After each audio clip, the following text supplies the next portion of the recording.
Welcome to my East Sussex allotment diary for the first week of August 2017. A major change this week is that I have to look after my youngest daughter's dog while they are on holiday, and this means a change in direction towards the allotment.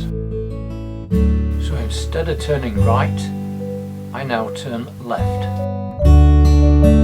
past the newly constructed rest home to what is called locally a twitten, a Saxon word. In my part of Yorkshire this would be called a ginnel. In Manchester an entry, Liverpool a jigger. This passageway, or whatever you call them where you come from, brings us out onto the Hastings Road. The road is crossed and we make our way up towards the parish church. When we reach the church, we turn left, and there you can see the reason why we come this way. It's the doggy poo box, which is situated at the gates of the dead centre of the village. Walking with respect through the cemetery, the path is marked with signs and we come to a wicket gate which opens out onto an open field. And this is the second reason for coming this way to the allotment. The dog can now be let off her lead. Public footpath is clearly marked with a sign and a wicket gate. Public footpath is fenced either side, giving the dog full freedom for about a mile, till we reach another wicket gate. I need to show you the field to my left. Have you ever seen a plot as large as this full of broad beans? These are grown for animal feed, not human consumption. We leave the public footpath and turn left down a private road for about a quarter of a mile. We pass on the way the largest SH1T pile this side of the English Channel. Just behind these trees is the allotment. There is the gate to the allotment, which is locked and gives access to our car park. Ignoring the gate, we turn left till we come to the first corner of the allotment, and then we turn right. On a few yards till we come to a gap in the hedge, and there we are at the allotment, and this is my polytunnel. The first job this Monday morning is to lay some paving slabs, second-hand ones which I acquired locally.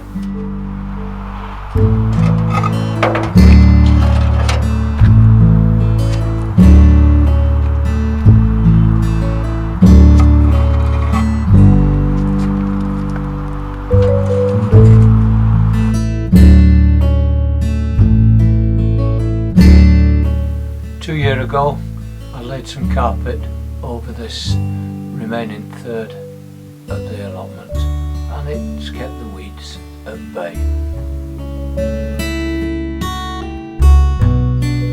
So we're in for a bit of reduced level, and the spoil is then carried away to the lowest part of the allotment, which is where I grew the onions last year. And the paving slabs are laid dry.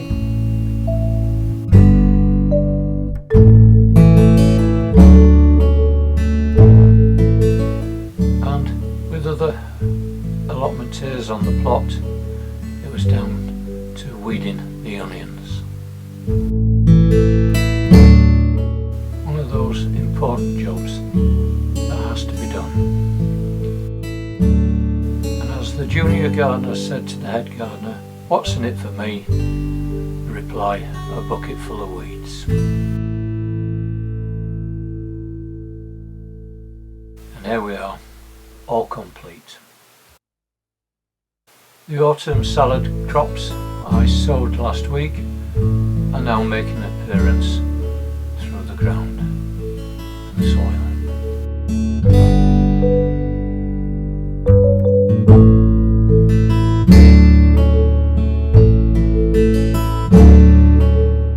To give access to the old onion bed, which is going to be the new Brassica bed, I removed the hoops and the netting. And again, as we do a lot this time of year, clearing the weeds. As brassicas are intended for this bed, I gave it a covering of lime.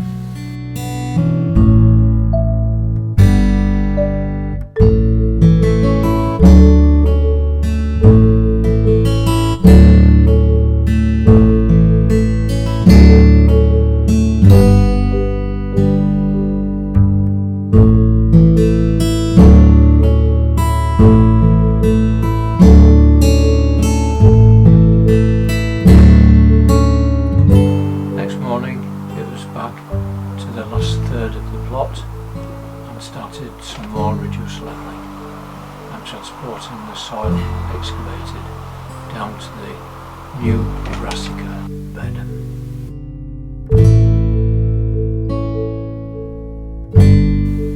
With the dog acting as shotgun.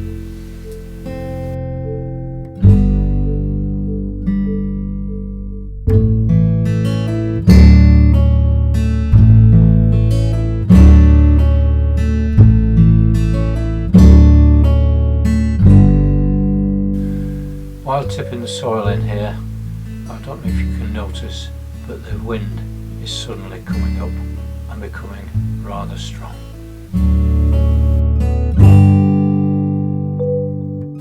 It became so strong that it blew the camera over, so I had to do the rest of the shots by hand after the work had been completed. So this is the state of play at the end of the day.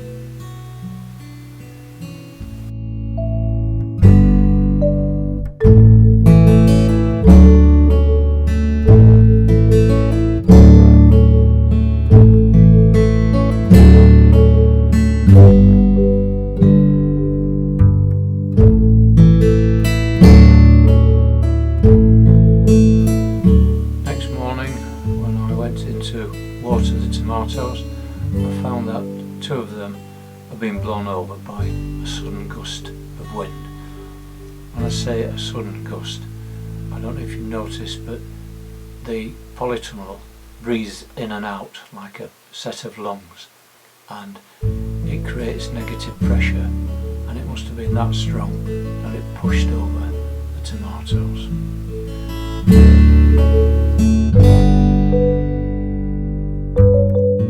Fortunately, little damage, and I repaired the plant setting and then finished the watering, which was the original intention. And I also harvested a cucumber, the first cucumber of the year.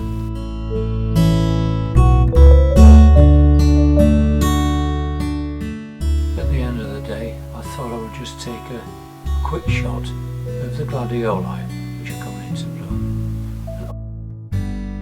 And these are the state of my bull's blood beetroot, which will soon be ready for planting out.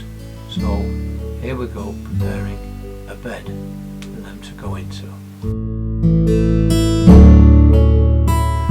My wife made a comment of why aren't I using the large fork to get these weeds up? Well, the reason is that I still have Nadine potatoes in this bed, and these have got to be removed. And if I use the large fork, I'll be doing a lot of spearing.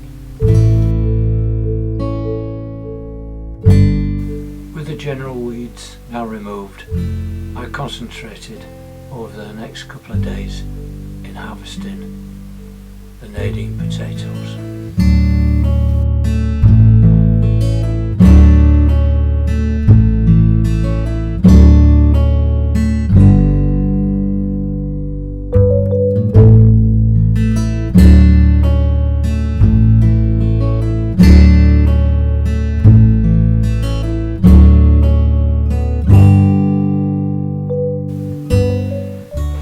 It's tedious, boring work which has to be done, and at 11 o'clock we had allowances and a welcome cup of coffee.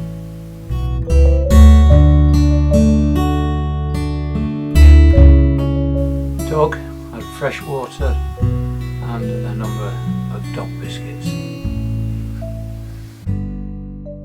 My eldest daughter came to the site to help me tidy up and clear up because rain was expected about lunchtime, and she also wanted a cabbage for this evening's meal. And while she was here, she espied that there were some white currants that needed picking, and I've no real interest in the white currants, so she was quite welcome to take them. The rains came, and they came with a vengeance. So in the afternoon in the shed I sowed the winter cabbage and some more beetroot. I did 4 kinds of beetroot, which should be just ready for tasting at Halloween on Adam's Beetroot Challenge.